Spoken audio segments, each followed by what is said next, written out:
Hello friend, नमस्कार। कैसे हैं आप सब? आई होप कि आप सब अच्छे होंगे और खूब बढ़िया से मन लगाकर पढ़ाई कर रहे होंगे। तो जैसा कि आप लोगों को पता है कि 160 प्रश्न के करीब मैंने इसका प्रैक्टिस करवा दिया था। आज उसी के आगे कंटिन्यू करते हैं, क्योंकि मेरी कल तबीयत खराब हो गई थी। 2 दिन से सर्दी जुकाम यानी कि कोल्ड हो गया था, बुखार भी था। तो उसी के आगे आज कंटिन्यू करते हैं। 2 दिन इसलिए आप लोगों को क्लास नहीं मिल पाई थी, तो उसके लिए फील मत करिएगा। आप लोगों को सारे क्वेश्चंस हम आप लोगों तक पहुँचाते रहेंगे। जैसा भी अपडेट होगा बताते रहेंगे, और आप लोगों की क्लास टाइम टू टाइम मिलती रहेगी। उसके लिए बेफिक्र रहिएगा। आप लोगों को अच्छी से अच्छी क्लास देंगे और अच्छे से अच्छे क्वेश्चन देंगे जो आप लोगों की परीक्षा में पूछा जाए। तो चलिए आज कंटिन्यू करते हैं उसी के आगे से। आज के प्रश्न का पहला प्रश्न देखते हैं। आज के सेशन का पहला प्रश्न देखते हैं। आज के सेशन का पहला प्रश्न होगा, हिंदी के सर्वप्रथम दैनिक समाचार पत्र कौन सा है? हिंदी का सर्वप्रथम पहला समाचार पत्र कौन सा है? तो सुधा वर्षण है। फास्ट में करते हैं क्योंकि टाइम बहुत कम रहता है, प्रश्न बहुत ज़्यादा हैं, तो कोशिश करते हैं कि एक दो ही क्लास में इसको ख़त्म कर देते हैं। आज या कल में ख़त्म कर देंगे इसको। इसके आगे कंटिन्यू करेंगे। अच्छे से अच्छे प्रश्नों एक नए सेशन के साथ चालू करेंगे आप लोगों की प्रैक्टिस। तो इसको जल्दी से ख़त्म करके आगे बढ़ते हैं। तो चलिए, हिंदी के सर्वप्रथम प्रकाशित पत्र का नाम क्या है? तो क्या है? उदंत मार्तंड है। उदंत मार्तंड है। अगला है, अजंता की गुफा किस धर्म से संबंधित है? तो बौद्ध धर्म से संबंधित है। अगला प्रश्न है, अटल बिहारी वाजपेयी हिंदी विश्वविद्यालय कहाँ पर है? भोपाल मध्य प्रदेश में है। हालांकि मैंने ये प्रश्न पढ़ाया हुआ है। कुछ प्रश्न हैं जो आप लोगों को रिपीटेड मिलेंगे। कई बार मैंने इसको पढ़ा दिया है। देखिएगा मेरी वीडियो पे जाके, तो कई बार मैंने प्रश्नों को एकदम से रटवा दिया है, समझ लीजिए। करीब 2-3 हज़ार से ज़्यादा ही मैंने प्रश्न करवाए हैं आप लोगों को। 3-4 हज़ार प्रश्नों की श्रृंखला दे दिया है आप लोगों को। तो आप लोग प्रश्न देखिए, उत्तर देखिए। सीधा फालतू के कोई लफड़े नहीं है कि ऑप्शन दो, इसमें है ये वो है। जो ऑप्शन देने में टाइम लगाएंगे वही प्रश्न आप लोगों को अलग से पॉइंट करके नोट करवा लेते हैं। इससे आपकी ज़्यादा से ज़्यादा प्रश्नों की श्रृंखला तैयार हो जाती है। अगला है, अतीत के चलचित्र के रचयिता कौन है? महादेवी वर्मा है। अतीत के चलचित्र रचयिता महादेवी वर्मा है। अपभ्रंश का वाल्मीकि किसे कहा जाता है? तो अपभ्रंश का वाल्मीकि स्वयंभू जी को कहा जाता है। अगला, अपभ्रंश भाषा के प्रथम व्याकरणाचार्य कौन थे? तो हेमचंद्र है। अगला है, अपभ्रंश में कृष्ण काव्य के प्रणेता कौन है? तो पुष्पदत्त है। अगला है प्रश्न, ये प्रश्न इंपॉर्टेंट है, अबला जीवन है तुम्हारी यही कहानी। एक मिनट।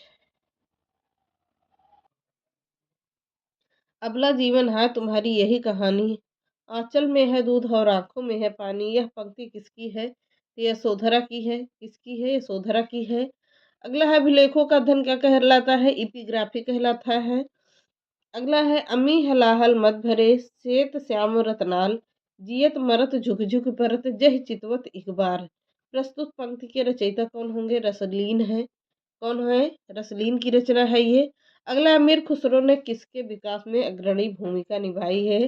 तो खड़ी बोली के विकास में अमीर खुसरो ने अग्रणी भूमिका निभाई है। पहेलियों और मुकरियों के जनक कौन माने जाते हैं? अमीर खुसरो को माना जाता है। अगला, अमीर खुसरो ने जिन पहेलियों और मुकरियों और दो सुखनों की रचना की है उसकी मुख्य भाषा क्या है?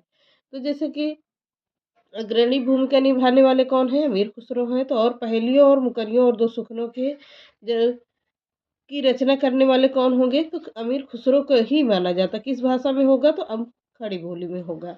अगला है, अवधी भाषा के सर्वाधिक लोकप्रिय महाकाव्य क्या नाम क्या है? तो क्या है? रामचरितमानस है।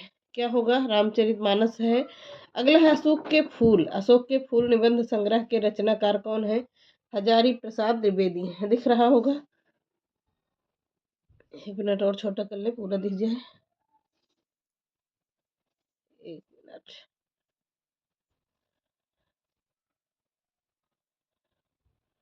बार बार हट रहा आज।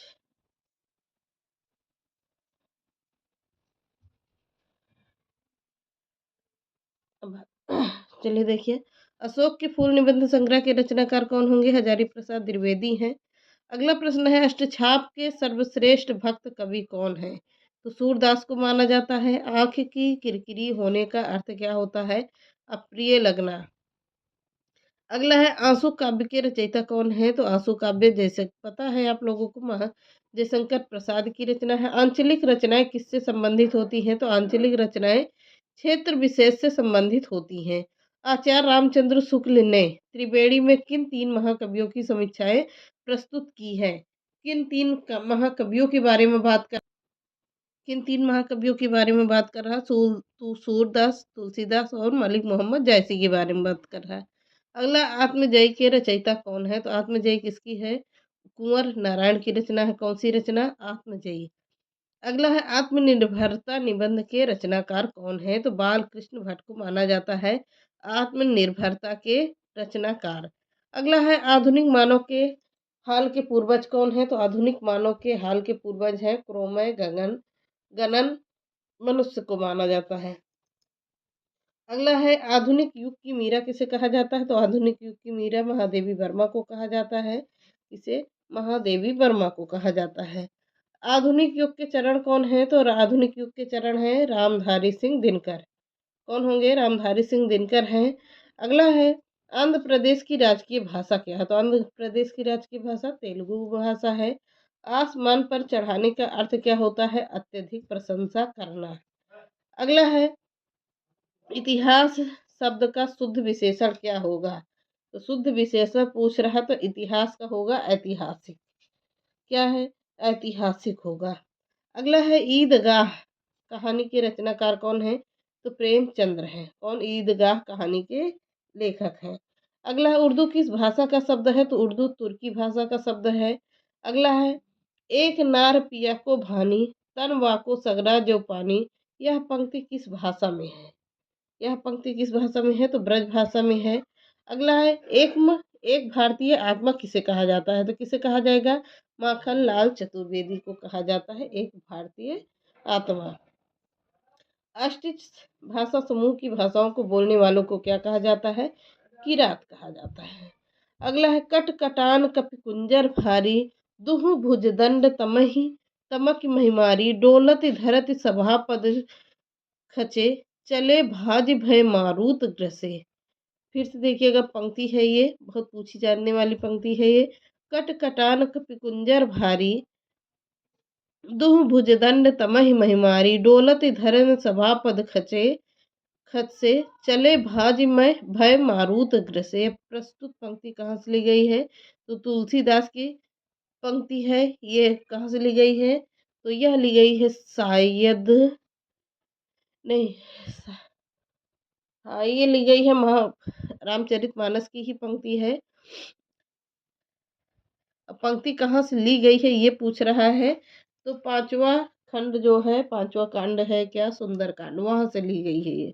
अगला है, कठिन काव्य का प्रेत किसे कहा जाता है? केशव दास को कहा जाता है। कथा सम्राट किसे कहा जाता है? तो प्रेमचंद्र को कहा जाता है। अगला होगा, कबीर दास की भाषा क्या थी? तो सधुक्कड़ी भाषा के लिए कबीर दास जी प्रसिद्ध है। अगला, कलम का सिपाही किसे कहा जाता है? तो मुंशी प्रेमचंद्र को कहा जाता है। कलम का सिपाही क्या है? तो यह एक जीवनी है। अगला है, कवि कवि कालिदास की अभिज्ञान शाकुंतलम का हिंदी अनुवाद किसने किया है? तो किसने किया था? राजा लक्ष्मण सिंह ने किया था। किसका? कवि कालिदास अभिज्ञान शाकुंतलम का हिंदी अनुवाद। अगला, कस्तूरी कुंडल बसे किसकी आत्मकथा है? तो मैत्रेयी पुष्पा की है। मैत्रेयी पुष्पा की एक है और है उपन्यास है, शायद उपन्यासी है। मैत्रेयी गुड़िया भीतर गुड़िया बहुत ही पूछा जाने वाला है। गुड़िया भीतर गुड़िया मैत्री पुष्पा की क्या है? उपन्यास है, बहुत ही पूछा जाने वाला है वो, ध्यान दीजिएगा। कादम्बरी के लेखक कौन है? तो बाणभट्ट है। कौन? कादम्बरी के लेखक बाणभट्ट को माना जाता है। कामायनी किस प्रकार का ग्रंथ है? तो यह एक महाकाव्य है। कामायनी है किसका? जयशंकर प्रसाद का है। अगला है, 21 इतिहासकार ने सर्वप्रथम रीतकालीन कवियों के सर्वाधिक परिचयात्मक मिश्र बंधु दिए हैं?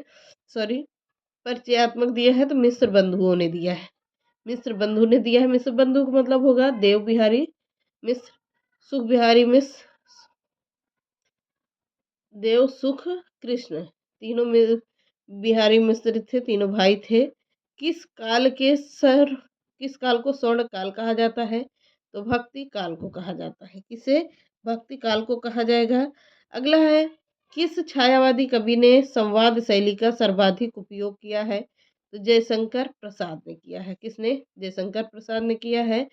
किस देश में अधिकतम संख्या में भाषाएं बोली जाती हैं? तो भारत में बोली जाती हैं। कहाँ? भारत में बोली जाती हैं।